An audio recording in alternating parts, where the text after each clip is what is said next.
How to activate your Truist Bank credit card. Let's get started. This guide will take you through the entire process step by step, ensuring you can start using your card immediately. First, you can head over to the website of Truist Bank, or also you can use the mobile app. Then you have to log into your account. Provide your Truist Bank account's credentials to log into your account. Once logged in, navigate to the credit card activation section. Enter your credit card details. Card number, expiration date, security code, chip code, SSN or TIN number.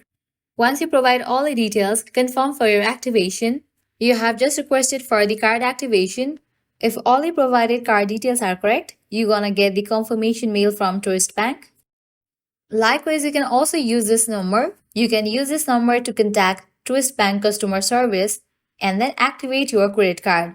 Well, that's a wrap for this video. This is how you can easily activate your Truist Bank credit card. If this video was helpful, don't forget to like, share, and subscribe to our channel. Thanks for watching.